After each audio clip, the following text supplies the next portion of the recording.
할렐루야. 네, 찬양 예배에 오신 모든 성도님들을 주님의 이름으로 환영하고 축복합니다. 네, 오늘은 그리스도인의 특징이라는 제목으로 하나님 말씀 그리고 하나님의 은혜 함께 나누도록 하겠습니다. 아프리카 부족 가운데서 이제 그 부족민들 가운데서 물을 찾기 위해 여러 가지 방법들을 쓰는데요. 그중 하나는 바로 개코 원숭이를 이용하는 건데요. 바로 이 개코 원숭이를 손에 묶어두고 이제 부족민들은 그 원숭이에게 소금 덩어리를 몇 가지 던져준다고 합니다. 그러면은 이 원숭이는 아무 생각 없이 그 소금 덩어리를 계속 받아먹고 또 받아먹고 다시 받아먹고 그렇게 합니다. 그렇게 되면 시간이 지나면 어떻게 될까요? 자연스럽게 원숭이는 갈증을 느끼게 된다는 거죠. 그때 그 손에 묶여있던 줄을 놓게 되면 그 개코 원숭이의 후각을 이용해서 원숭이는 이어서 어딜 찾으러 갈까요? 물을 찾으러 간다고 합니다. 그러면 그 부족민은 전혀 어떠한 어려움 없이 그 원숭이에게만 찾아가면은 물이 있다라는 것을 확인할 수가 있다라는 거죠. 자, 이거는 후각이 발달한 그 개코 원숭이를 이용한 그 개코 원숭이가 맡는 냄새를 통해 주변에 물이 어디 있는지를 단숨에 찾으러 가는 건데요. 이러한 개코 원숭이를 따라가면 아주 쉽게 물을 발견할 수 있습니다. 자, 이처럼 동식물들도 그들만의 생존 특성이 있고 특징들이 있다라는 것입니다. 이러한 특징을 통하여 자신의 목숨을 지키고 사냥하여 생존을 유지하는 것을 볼 수가 있습니다. 그래서 이러한 특징들을 통해 각자에 따라 내가 어떠한 존재인지에 대한 정체성을 깨달을 수가 있습니다. 자, 그러면 우리가 다시 한번 생각해 보시면 개코 원숭이니까 후각을 더 발달시킬 수 있으니까 그것을 통하여 그 부족민들은 소금을 던져서 그 특징을 좀 더 캐치한 것처럼 아무 동물이나 붙잡아서 그 손을 묶어서 소금을 던져주면 될까요? 안 된다라는 거죠. 그 동식물에 맞는 그 특징이 분명히 있다라는 것입니다. 그렇기 때문에 각자 가지고 있는 그 특징은 곧 자신만의 정체성이다라는 것이죠. 특별히 오늘 우리는 그리스도인이라는 이 정체성을 가짐으로써 과연 어떠한 특징을 지니고 있는지를, 그리고 그 특징을 진짜 우리가 그리스도인 된 삶을 살아가는 저와 여러분들 되시길 바랍니다. 오늘 본문은 예수님의 부활이라는 주제 속에 복음이라는 핵심 키워드가 들어가 있습니다. 자, 고린도전서 15장 1절 말씀을 보시면 사도 바울이 고린도전서 성도들에게 내가 너희에게 전한 복음은 이라고 먼저 서두에 말씀하고 있죠. 이것은 그리스도의 복음을 전하는 사도 바울의 정체성이 그곳 가운데 드러나고 있는 대목이라고 볼 수 있습니다. 오늘 본문의 바울은 그리스도인이자 또 다른 정체성을 밝히고 있습니다. 그것은 바로 사도라는 것이죠. 그가 그리스도의 사도라는 것을 드러내기 위해 성경에 나오는 복음을 이렇게 설명하고 있습니다. 오늘 본문 3절 4절 말씀 우리 함께 읽도록 하겠습니다. 내가 받은 것을 먼저 너희에게 전하였노니 이는 성경대로 그리스도께서 우리 죄를 위하여 죽으시고 장사 지낸 바 되셨다가 성경대로 사흘 만에 다시 살아나사. 지금 바울이 증거한 이 두 절에는 그리스도의 죽으심과 부활을 통하여 성경에서 말씀하고자 하는 복음의 핵심이 들어가 있습니다. 그래서 이 복음을 내가 받았으니 내가 받은 이 복음을 너희들에게 전한다라는 것입니다. 이처럼 바울은 현재 성경에서 말씀하고 있는 이 복음을 소개함으로써 그리스도를 드러내고 나 역시 이러한 주님을 전하는 자라는 사실을 본문 가운데 상세하게 설명하고 있죠. 그만큼 성경에서 말씀하고 있는 복음이 나에게 너무나도 중요하고 소중하고 그것 자체가 나의 정체성이라는 것을 계속해서 밝혀주고 말씀하고 있습니다. 그렇다면 이 바울이 자신이 소개하고 있는 그리스도와 그리고 복음을 전하는 사도라는 사실을 왜 이렇게 강조하며 말씀할까요? 그건 그가 복음을 듣고 경험한 가운데 느끼고 체험한 은혜를 깨달았기 때문입니다. 우리가 잘 아시다시피 사도 바울은 그리스도인을 박해하였던 사람이었습니다.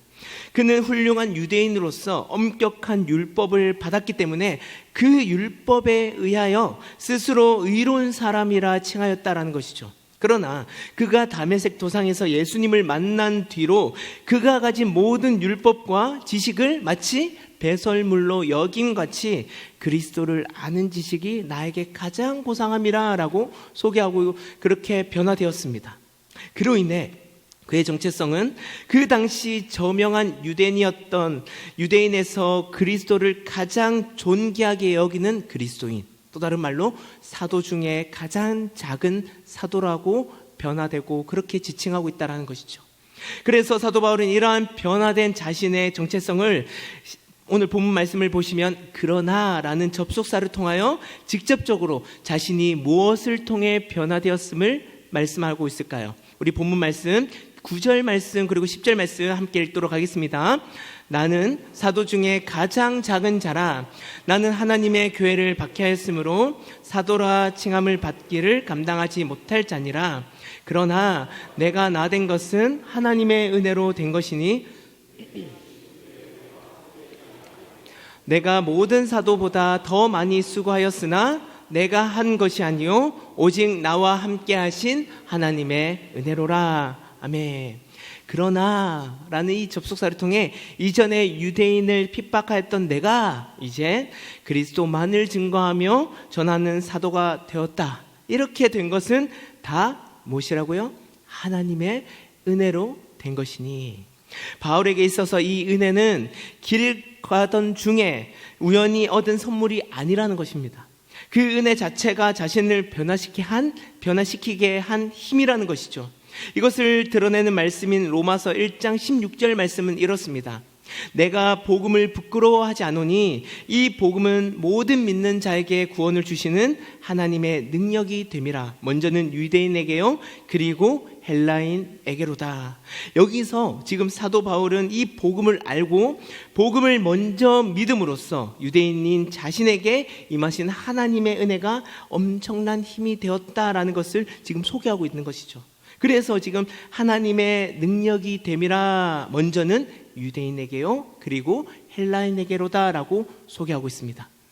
사랑하는 여러분, 사도 바울이 지금 예수님을 만나기 전과 후의 삶은 단순히 그의 역할이 바뀌어진 것이 아니라 그의 신분과 정체성까지 흔들어 버렸음을, 그렇게 변화되었음을 시사하고 있습니다. 이것이 바로 그리스도인의 특징이라는 것이죠. 그리스도인이 되었다라는 것은 원래 나의 삶의 주인이 주인된 삶을 내가 아니라 주님의 주권 아래에 사는 그 삶으로 변화되었다라는 것입니다. 이러한 변화는 내가 하는 것이 아니라 전적으로 하나님의 능력으로 그분의 은혜로 임하신 줄 믿습니다. 그렇다면 그리스도인인 저와 여러분들은 구체적으로 이 하나님의 은혜에 대해 어떠한 태도를 가져야 할까요? 가장 먼저 은혜에 대한 갈망함이 있어야 합니다. 사도 바울은 이 성경에서 말씀하는 그리스도의 십자가의 죽으심과 부활에 대한 이 복음을 설명한 뒤에 오늘 본문 말씀을 보시면 주님께서 제자들에게 찾아오신 내용들을 설명하기 시작합니다. 가장 먼저 베드로에게 찾아오셨고 이어 12 제자에게 그리고 500여 형제와 야고보에게 오셨다라는 것을 디테일하게 설명하고 있죠. 예수님께서 지금 이 땅에 계신 동안엔 사도들을 포함한 몇 명의 사람들에게만 찾아오셨지만 그 후엔 사도 바울 자기 자신에게도 주님께서 찾아오셨다라는 것을 설명하고 있습니다. 차마 그들과 함께 사도라고 말하기에는 바울 자신에게도 한없이 작지만 그럼에도 바울은 스스로 사도 중에 가장 작은 자라고 고백할 수 있는 이유는 주님께서 그를 불러주셨다라는 것이죠. 여기서 중요한 것은 누가 나를 부르셨는가, 그리고 그분이 누구신가인 것입니다. 주님께서 만삭되지 못한 자라도 주님께서 부르셨고 그에게 은혜를 주셨기에 그는 사도 중에 가장 작은 자라도 사도의 역할을 쓰임받을 수 있다는 사실입니다. 바울은 이러한 은혜를 강조하며 내가 사도의 직분을 받았음을 고백합니다. 그래서 은혜란 할 수 있게 만드는 힘이 아니라 하지 않을 수 없게 만드는 감동입니다. 물리적으로 어떤 강요나 힘으로 제압해서 목적이나 결과물을 내려고 하면은 처음에는 낼 수는 있겠죠. 그러나 반드시 그 결과물을 내고 또 내다 보면 반드시 지치고 한계가 올 수밖에 없습니다. 그러나 이것만큼은 꼭 해야 되겠고 하지 않으면 도저히 안 될 것 같다라는 그런 감동이 나에게 계속해서 찾아온다면 나의 물질을 써서라도, 나의 에너지나 시간을 써서라도 전혀 아깝지 않다라는 것이죠. 그래서 사도 바울이 이전엔 그리스도인을 핍박하였던 자임에도 불구하고 지금은 사도권을 계속해서 주장하는 이유는 그 안에 이러한 은혜가 머물고 있기 때문에, 그 은혜에 대한 갈망과 목마름이 지금 또 사도 바울 자신에게 나타나고 있기 때문입니다. 아무것도 모른 채 나무에 손이 묶인, 좀 전에 설명드린 그 원숭이가 소금을 주워 먹고 또 먹다 보니 목이 너무 말라서 그에게 자유를 주었을 때 가장 먼저 찾아간 것이 물 마시는 것처럼, 이와 같이 그리스도인인 우리도 하나님의 은혜에 대한 갈망이 있어야 합니다. 우리에게 임하시는 그 하나님의 은혜에 익숙해지기보다 날마다 그 은혜에 새로운 감격과 갈망이 있기를 바랍니다. 그래서 예레미야가 하나님의 은혜를 이렇게 고백을 하고 있죠. 여호와의 인자와 긍휼이 무궁하심으로 우리가 진멸되지 아니함이니이다. 이것들이 아침마다 새로우니 주의 성실함이 그시 도소이다. 아침마다 새롭다. 매 순간순간 느껴지는 하나님의 은혜, 그분의 자비를 매 순간 느끼는 것이 중요하다는 것입니다. 그렇기 때문에 우리는 새로운 하나님의 은혜에 갈망하고 간절히 원한다면 하나님께서 반드시 그 은혜로 인하여 우리 삶 가운데 새로운 힘과 능력으로 이 땅을 살아갈 또 다른 힘과 목마름에 대한 소망을 허락해 주실 줄 믿습니다. 이것이 바로 그리스도인의 특징이라는 것이죠. 이어서 그리스도인의 또 하나의 특징은 바로 은혜에 대한 감사가 있어야 합니다. 우리는 하나님의 은혜에 대해 익숙해지는 순간 은혜에 대한 갈망함이 없어져요. 또한 하나님에 대한 감사가 사라지면 그 은혜를 제대로 경험할 수 없습니다. 그렇게 되면 자연스럽게 우리의 정체성마저도 희미하게 된다는 것입니다. 바울은 자신이 사도라는 직분을 감사를 통해 확인하였습니다. 우리 다 함께 디모데전서 1장 12절 말씀을 함께 읽도록 하겠습니다. 나를 능하게 하신 그리스도 예수 우리 주께 내가 감사함은 나를 충성되이 여겨 내게 직분을 맡기심이니. 사도 바울은 예수님을 만난 뒤 한 번도 자신의 정체성을 잊어버린 적이 없습니다. 왜 그럴까요?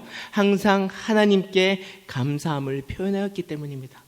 그 감사를 오늘 본문 10절에 이렇게 고백을 하고 있습니다. 내가 나 된 것은 하나님의 은혜로 된 것이니 내게 주신 그 은혜가 헛되지 아니하여. 하나님께 이러한 고백을 한다라는 것은 자신의 삶에서 한 번도 그 정체성을 잊어버리지 않았다라는 것을 보여줄 수가 있습니다. 그 안엔 하나님께 대한 감사가 들어있음을 우리는 알 수 있죠. 저 역시 하나님의 은혜를 무엇으로 표현하고 무엇으로 말할까라고 생각했을 때 답은 하나밖에 없던 것 같습니다. 오직 감사. 은혜를 묵상하면 묵상할수록 저에게 감사한 내용들만 떠오르게 되었습니다. 가장 먼저 저에게 이 그리스도의 복음을 듣게 하시고 복음의 능력으로 예수님을 믿는 믿음을 주셔서 하나님의 아들로 거듭나게 하신 이 은혜에 감사하며 은혜로 말씀에 대한 기쁨과 확신을 주셔서 사역자의 길로 걷게 하신 하나님의 은혜에 감사했습니다. 그리고 교회에 대한 감사함도 있습니다. 가장 먼저 제가 목회하는 데 있어서 다양한 가르침과 좋은 추억들을 만들어 주시고 쌓게 해주신 우리 담임 목사님께 너무 감사합니다. 웬만하면 보통 사임하기 전에 정말 웬만하면 한 번 정도 이게 송별회를 가질 텐데요. 제가 이게 오늘 딱 경험해 보니까 우리 담임 목사님은 정이 많으셔서 정말 이 송별회가 첫 송별회가 아니라 시간이 되실 때마다 힘이 닿는 데까지 끝까지 송별해 주시고 추억을 쌓게 해주셨습니다. 최대한 많은 추억들을 쌓게 해주셔서 너무나도 감사했습니다. 그리고 우리 당의 장로님들도 인격적으로 잘 대해주셔서 모든 사역들을 잘 진행할 수 있도록 도와주시고 관심 가져주셔서 너무나도 감사합니다. 그리고 동역하는 데 있어서 큰 힘이 되었던 교육자들과 부서 선생님들, 그리고 위원회, 그리고 기관 모든 임원분들께도 감사드립니다. 생각해보면 저 혼자서 할 수 있는 것은 단 하나도 없었습니다. 먼저 하나님의 은혜가 있었지만 그 은혜 아래에 하나님께서 베풀어 주시고 선택해 주신 사람들을 통하여 그분과 함께 동역하였기에 여기까지 왔다라고 생각할 수가 있죠. 그 외에 이곳에서 제가 강도사로 왔는데 정말 목사 안수를 받게 되었고 새 생명을 가져서 아들이 태어났을 때도 함께 즐거워해 주고 기뻐해 주신 우리 모든 광영교회 식구들에게도 너무나도 감사했습니다. 이렇게 모든 것들이 저의 삶 가운데 가능할 수 있게 되었고 감사함을 표현할 수 있는 것은 정말 제가 하는 것이 아니라 하나님의 은혜요 교회가 있었기에 가능하다라는 사실이죠. 그렇기 때문에 저는 정말 이러한 주님의 권속으로 하나 된 교회와 하나님의 은혜에 감사할 수밖에 없다라는 것입니다. 그렇기 때문에 저도 이 사도 바울이 고백한 내가 나 된 것은 다 하나님의 은혜로 된 것이니 내게 주신 은혜가 결코 헛되지 않음을, 앞으로 그 은혜가 제 삶 가운데 헛되어 살지 않음을 이라고 표현해서 한번 생각해 보았습니다. 이 모든 은혜에 감사하며 살아갈 수 있게 되었습니다. 바라기는 이 바울이 고백한 은혜에 대한 감격과 감사가 우리 모든 성도님들의 삶 속에서 임하시길 바라며 이 은혜를 통하여 우리의 삶 가운데서도 진정한 하나님의 은혜로부터 교회에 대한 감사가 흘러나오시길 바라겠습니다. 그래서 정말 이 교회와 하나님을 통하여 우리 삶 가운데 참된 소식과 복된 소식을 실제로 가졌고 그것을 전하는 저와 여러분들이 되시길 간절히 소망합니다. 말씀을 마무리합니다. 모든 동식물 가운데 특징이 있는 것처럼 우리 인간도 특별한 그리스도인에 대한 특징이 있다라는 것이죠. 그것은 하나님의 은혜를 갈망하는 것이고 그 은혜를 감사하는 것입니다. 유대교의 열심이었던 바울은 다메섹에서 복음을 듣고 예수님을 만난 뒤 그의 정체성은 그리스도인으로 주님의 사도가 되었습니다. 그렇게 변화된 과정들이 다 하나님의 은혜였고 하나님의 은혜로 이루어졌음을 그는 고백하고 또 고백하고 있죠. 우리 역시 이러한 주님의 은혜가 없었더라면 그리스도인이라는 이런 새로운 정체성으로 변화될 수 없었을 것입니다. 그러므로 주님의 은혜만을 갈망합시다. 그리고 그 은혜를 잊지 않고 항상 감사하며 사시길 바랍니다. 하나님께서 우리에게 베풀어 주신 은혜, 이 땅의 교회를 통하여 하나님의 나라와 뜻이 주님의 몸된 성도들로부터 허락하신 그 모든 은혜에 여러분 감사하시며 사도 바울의 고백과 같이 내가 나 된 것은 하나님의 은혜로 된 것이니 내게 주신 그 은혜가 결코 헛되지 아니하다라는 것을 우리의 삶을 통해 증명하시는 저와 여러분들 되시길 간절히 축복합니다.